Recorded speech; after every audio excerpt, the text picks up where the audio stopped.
por aceptar nuestro llamado. Bueno, hoy día ha sido un día movido, no solamente por los temblores y por la marea, los maretazos, sino porque parece que también hubo otro temblor de fuerte magnitud en el Ministerio de Economía. Se rumoreó en la mañana la renuncia del ministro Alex Contreras, ya se daba por hecho.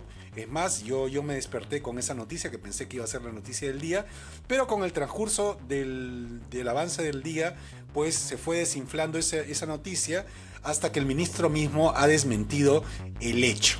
La pregunta es, ¿usted cree que de acuerdo a los resultados del ministro de Economía, Alex Contreras, debe renunciar o debe ser removido por la presidente para, digamos, dar un nuevo impulso al proceso de reactivación económica, o el ministro asegura ese proceso digamos, en la estabilidad de su cargo? Muy bien. Bueno, el ministro el año pasado prometió un crecimiento económico del 3%, luego dijo 2%, y al final hemos terminado en cifras cercanas alrededor de 0. Entonces, a decir de los resultados, no le ha ido bien, le ha ido muy mal, y debería renunciar de inmediato. Por decencia profesional, si no me va bien en los resultados, si prometo cosas y no me resultan, no puedo insistir ni sentirme cómodo en el cargo, ¿de acuerdo?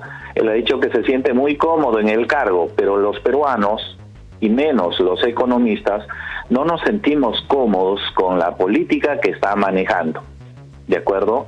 Entonces, obviamente que la presidenta y el equipo, digamos, no son especialistas. Él puede prometer que ahora sí, en el 2024, se va a cumplir, como nos dijo en el 2023.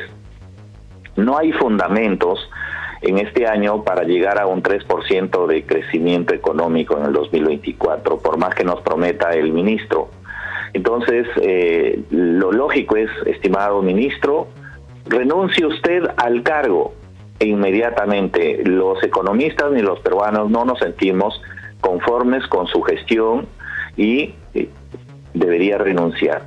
Ahora, si él no renuncia, estimamos que, digamos, la presidenta ya está viendo sus cartas, y lo lógico es que no hayan aceptado los dos candidatos que han sido entrevistados el día de ayer. Lo lógico es que no han aceptado, por eso es que el ministro retira, entre comillas, su renuncia y dice no he renunciado. Ahora, o sea, usted considera, disculpe, sí, usted considera que ellos no aceptaron la posición y es por ese motivo que permanece en el cargo, porque claro, incluso lo que se rumoreaba tras bambalinas era que decía, bueno, no se está respetando la dirección de la economía que yo quiero pues enrumbar para el año 2024. Entonces, claro, aquí tenemos dos posiciones contrarias, ¿no? O sea, realmente, ¿cuál es el asunto, el trasfondo de todo este movimiento en Palacio? Sí. Sí, lo que pasa es que nadie se está conforme con los resultados de economía, absolutamente, ni la presidenta, como les digo. Lo lógico es que se busque su reemplazo, y eso ya ha ocurrido en las reuniones de ayer, ¿de acuerdo? Pero para que, digamos, encontremos el reemplazo, las personalidades no van a aceptar de buenas a primeras la cartera. O sea, en este momento la cartera no está apetecible para ningún economista que sea, digamos, serio, salvo que alguien que quiera irse a sentarse cómodo en el puesto, mientras la población seguimos con los problemas que ya conocemos. Pero las crisis generan oportunidades, y evidentemente esta crisis puede generar una oportunidad precisamente para que una persona que sea hábil, capaz, que tenga las cualidades profesionales bien puestas, le dé un impulso a la economía. Es decir, mire usted. Sí, porque es fácil tomar un puesto donde evidentemente la proyección es positiva, ¿no? Así es. En cambio, es difícil tomar un puesto en esta circunstancia, pero sacarnos de de esta recesión y crecer a un 3 o a un 4%, evidentemente sería un logro para un ministro de Economía, que los ha habido buenos anteriormente. Entonces, la pregunta es, si ellos no han aceptado, ¿es por qué? Porque el gobierno es inestable, porque la política económica está mal direccionada y ellos tendrían que ceñirse a ese digamos, a ese canal. ¿Cuál sería la razón por la cual no hubiesen aceptado ellos el encargo? Primero, cuando y yo le traslado la pregunta, usted es un crack y le llama el entrenador y le quiere poner los últimos 5 minutos del partido. Le pregunto yo, estamos perdiendo 4-1 y le quieren poner los 5 últimos minutos, ¿usted aceptaría? No. Así es. Los cracks de la economía es probable que no han aceptado, y hay muchos más. Por ejemplo, Luis Carranza, que ha ido ayer, el otro colega también, Waldo Mendoza, Eloy Durán, hay varios, pero ellos te van a decir, los economistas vemos las circunstancias y el margen de maniobra, y segundo, la parte política. Por ejemplo, un candidato a ministro, ¿qué es lo que ve? Primero, ¿qué margen de libertad tengo para que mis aplicaciones, mis medidas que tome, se van a concretar en resultados? Si no me dan margen de libertad y no hay condiciones, no voy a aceptar el puesto de ninguna manera. ¿Y qué es lo que se requiere? Por ejemplo, un gabinete más meritocrático, más técnico. El ministro que vaya y quiere dar sus medidas e implementarlas y no tiene respaldo en el gabinete y en los ministerios para la operacionalidad de las políticas y las medidas, no va a tener resultados. Ese es por un lado. 2. Por otro lado, desde la continuidad de Pedro Castillo, que vino empeorando la economía ya desde tiempos, este gobierno lo que ha logrado es contener en algo ese problema que se venía, pero ya no es suficiente. No es suficiente porque se tiene que tener un gabinete más meritocrático que esté orientado hacia los resultados. Ya no es suficiente la promesa, porque nos han prometido muchísimas veces ya, y vemos que el modelo, digamos, de solamente gastar y solamente gastar no responde. Hay otros fundamentos que hay que aplicar. Entonces, y la otra, o sea, si nosotros seguimos así, en este modo, si sigue el ministro, se van a agotar el margen, digamos, todo el margen que hay, y lo que se va a requerir ya no va a ser la salida de un ministro, sino de todo un gabinete. ¿De acuerdo? Eso es si se sigue empeorando. Así que el ministro Alex Contreras dé un paso al costado de una vez por todas y no genere tanta incertidumbre y más complicaciones en la economía, para que ojalá ingrese otro economista que ojalá se ponga de acuerdo con el gobierno, porque esas son cuestiones políticas que tienen que ceder para que se den las condiciones. Ojalá también hubiera un nuevo premier de amplia base. Se requiere respaldo político ya mucho más amplio, como que el margen ya no es sostenible tan solamente como se está dando. Y se puede trabajar, ojalá, con un nuevo ministro que no solamente se fundamente en el gasto público. ¿Por qué? Porque la brecha, digamos, de el margen fiscal ya está en límite. O sea, no es que se pueda seguir gastando indeterminadamente, porque hay reglas fiscales. Ya no se puede. Se requiere, nos hemos quedado sin recaudación, o por lo menos el ritmo de la recaudación y ahora no ayuda mucho. Entonces hay que liberar por el lado del sector del consumo privado. El consumo privado. Fíjese usted, los empresarios, los pymes, no quieren invertir así le des dinero en la mano. ¿Por qué razones?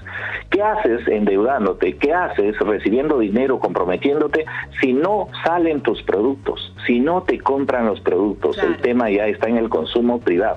Pero ¿cómo reactivas el consumo privado ¿no es cierto? Si hay tantos problemas de esta naturaleza, tiene que haber algo de aspectos disruptivos, algo que se ha practicado ya en Centroamérica y que hay algunos márgenes. Por ejemplo, si yo debo a la SUNAT y tengo digamos, intereses altos, que el Estado haga algunas maniobras donde pueda condonar ciertas situaciones y que eso incentive a pagar el total de deudas, algunos que sí pueden pagarlo, algo así como una amnistía. ¿Qué hacemos? Que entra la caja fiscal nuevamente y ahora sí comienza la rueda y mejora la confianza. Pero ojo, no hay mucho margen tampoco. O sea, no es que pueda entrar un ministro y por arte de magia, el sector está bastante golpeado. Hemos dejado pasar mucho tiempo, lamentablemente demasiado tiempo. Por eso le decimos al ministro, por favor, por decoro. Y ojo, es muy probable que el ministro haya hecho buenos planteamientos, pero que no han sido aceptados. Pero si no me aceptan mis planteamientos, ¿qué hago como ministro? Claro, tienes que dar un Tengo paso que renunciar, y ahí está el problema, que no se sienta cómodo con el puesto, sino con los resultados ante la ciudadanía. Bien, decano, antes de que se nos vaya la hora y para ya concluir la entrevista, hay unos datos, ¿no?, paralelamente que se vienen difundiendo. Se está diciendo que este año será el año de la recuperación económica del Perú, afirma Moody's. Y por otro lado, también hay cifras con respecto a que Lima está entre las ciudades más caras de América Latina, según The Economist. Entonces, de pronto se ve a través de las redes sociales por parte de Presidencia colocando esta resolución o este anuncio por parte de Moody's, que este será el año de la recuperación económica del Perú. ¿Cómo entender? ¿Qué lectura dar? Y también qué mensaje dar a los ciudadanos sobre este tramo donde se habla tanto de la recesión económica, que no se quería confirmar o reconfirmar a lo que ya estábamos viviendo, y que ahora hay este tipo de anuncios que vienen desde el extranjero? Y lo que pasa es que el extranjero pide información oficial, y he estado viendo unos reportes del extranjero que se basan en la información que el Ministerio de Economía y Finanzas alcanza. Entonces se ve algo de lo que dice también la oficialidad en el Perú. Ahora, el primer trimestre probablemente exista, digamos, un rebote por apenas termina el fenómeno del Niño. Sí lo va a haber, pero no hay fundamentos suficientes como para que sea la gran recuperación. Es decir, como economistas ya sabemos de qué es lo que hay y qué es lo que se está prometiendo. Entonces, recuerden ustedes que hace 2 o 3 meses, mencionaron en el Ministerio de Economía la inyección de 5.000 millones de soles, recuerden, y que eso iba a solucionar el problema. No recuerdan cuando se aprobó, hace 2 meses, en noviembre, y a algo así le hice una consulta a un exministro. Le digo, lo vamos a ver en diciembre o en enero. Ya estamos en diciembre o en enero y no hay absolutamente ningún resultado. Ahora, decano, según su expertise, su experiencia y los datos que usted maneja, ¿cuánto crecería el Perú el próximo año? No quisiera alarmar a la población, pero decir que las proyecciones que se están manejando son para alentar a la economía, a las expectativas, pero es un poco difícil que se cumpla. Mire lo que pasó el año que dejamos. Se dijo 3%, luego 2.5%, luego dijimos 2%, luego 1.5%. Al final hemos terminado en 0 o menos 0.5%. Entonces, no ha variado mucho las condiciones internas y externas, incluyendo el riesgo de que China no pueda tener en la parte externa un buen desempeño este año. Entonces es muy probable que quedemos en el 1.5%, siendo digamos optimistas. Bueno, le agradecemos mucho al decano del Colegio de Economistas de Lima por haber atendido nuestro llamado, José Herrera Jara. Ha sido un placer tenerlo en el programa y lamentablemente las noticias que nos da no son buenas para este año en la materia económica. Es decir, todos esperamos que el Perú evidentemente rebote, haga una salto, reingeniería así es, económica. pero nos está diciendo el decano que las condiciones no han cambiado y por lo tanto los números tampoco tienen por qué cambiar, lo que parece bastante lógico. Bueno, muchas gracias, decano. Y ahora...